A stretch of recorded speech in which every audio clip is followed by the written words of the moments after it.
ago, if you sat in front of a computer, this is what you would see. A blinking cursor waiting patiently for you to tell it what to do. If you wanted to see your files, you would type ls for list, and then it would show you your files like this. They'd all look the same, even though some might be text, some might be images. But now, if you want to see your files, you just open up the folder and you look. And you can see some are text, some are images, because they look that way.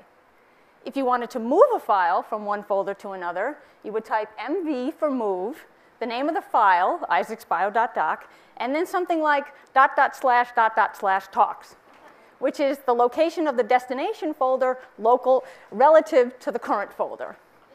Now, you drag the file from one folder to another. We take this visual display of our files and folders for granted, but somebody had to think of that. At a time when everybody who used computers typed those kinds of cryptic commands, somebody had to first notice that this wasn't so easy, and second, think of a better way to do it. Someone had to think that you could draw little pictures of files and folders on the screen and manipulate them by dragging a little box around on the tabletop. Well, those people were Doug Engelbart and Alan Kay. Engelbart invented the mouse, and Kay invented what's called graphical user interfaces. At the time, Alan Kay worked at Xerox PARC in California, which is where I work today. So we're here today talking about the best of what Broadway can be. And I think that the reason that I was invited here is that the organizers were hoping that some of that magic from the early park scientists is still lingering in the halls where I work, revealing to me a vision of where you will be in 20 years. Well, I'm afraid that hasn't happened. But there is one bit of park magic that I can share with you, and it has to do with a method that you can use to figure it out, called ethnography. So let's go back to the 1980s when a Xerox copier took up an entire room. There was another park scientist, Lucy Suchman, and she had the idea that maybe if you're building technology for people, you should watch them using it. So she decided to watch some people using a Xerox copier. She grabbed a couple of her colleagues from down the hall, and she asked them to make copies. So I'm going to show you a short clip of a video from this historic video of these two people making copies.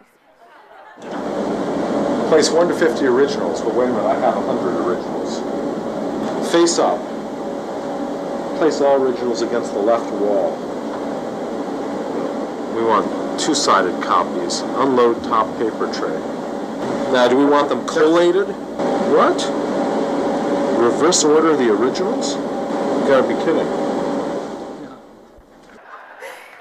So it turns out that those two people from down the hall are world-renowned computer scientists. One of them went on to win the equivalent of the Nobel Prize in computer science. So clearly the problem is not that the people are dumb, the problem was with the design of the copier. Today, it is now common practice for companies to do what's called usability testing. But back then, it wasn't done. Lucy Suchman had to think of it. And she went further. She realized that you could observe people not just to figure out how to make their products easier to use, but also to figure out what products to build in the first place. So this practice of observing people in their natural environments to understand their needs is called ethnography. At the time, it was an academic practice. It grew out of anthropology. Lucy Suchman was the first one to apply it to industry. So even today, not everybody uses ethnography. Most companies will try to understand their customers' needs by asking them directly using tools like focus groups or surveys. But asking people to tell you what they want gets you only so far. As the anthropologist Margaret Mead said, what people say, what people do, and what people say they do are entirely different things. When people do their jobs or just any ordinary activity, much of what you do just becomes invisible to you. It's just what you do. But if you watch people, you start to realize a lot of times people are working around their tools. And it's these gaps or problems people work around that are opportunities for innovation.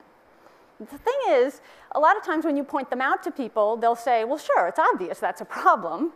But they don't think to tell you about it when you ask. To notice it, you have to get out and watch. So I like to think of my job as an ethnographer like this. You sit and you watch the chaos that is human behavior.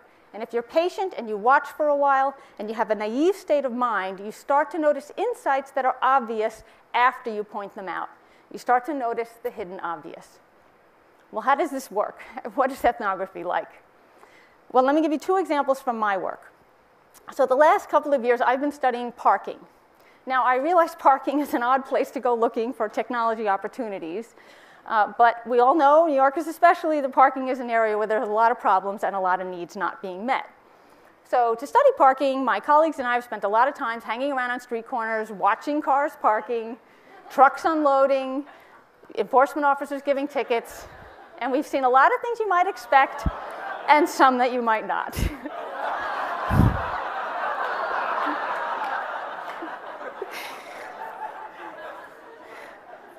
So one of the things that we started to notice gradually was the parking signs and how difficult it can be to tell the one thing you want to know quickly, can I park here now, in the few seconds you have as you're driving by. So I'm going to show you a sign for about that amount of time, and I want you to figure out, can you park here now?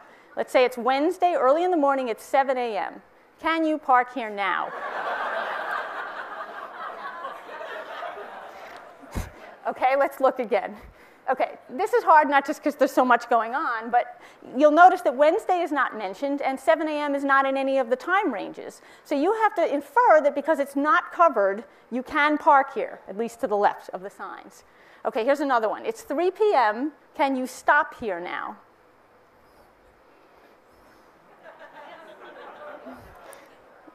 Okay, let's look again. So the bottom sign says no parking at 3 p.m. So that implies that you can stop. And the top, no stopping sign, doesn't cover 3 p.m. So that implies, again, you have to figure out that you can stop here.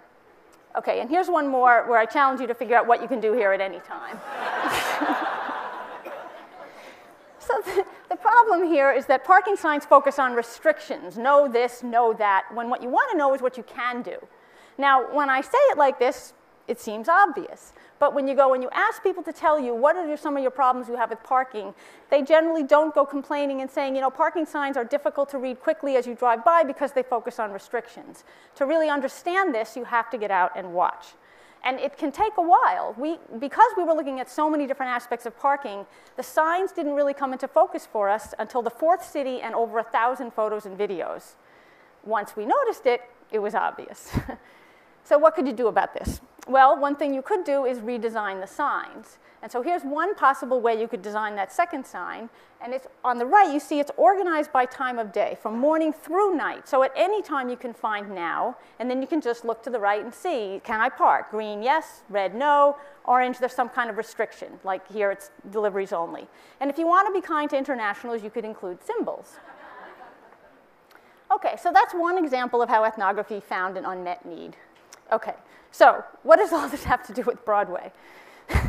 Well, what I'm trying to say is that while I don't know what you need to do to make Broadway the best it can be, you can get some ideas by using ethnography. It's a very general tool. We've used it in many different domains: hospitals, nursing, call centers, retail stores, young people using mobile devices, lots more, and you could use it on Broadway. So you could accompany a family as they're spending a day out on Broadway.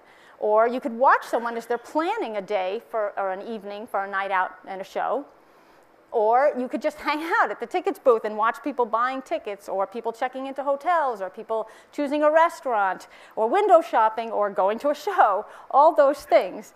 And maybe if you're patient and you do it for a while and you keep a naive state of mind, maybe you will discover the hidden obvious. Maybe you'll be the one to think of a novel idea that people will take for granted in 20 years. Thank you.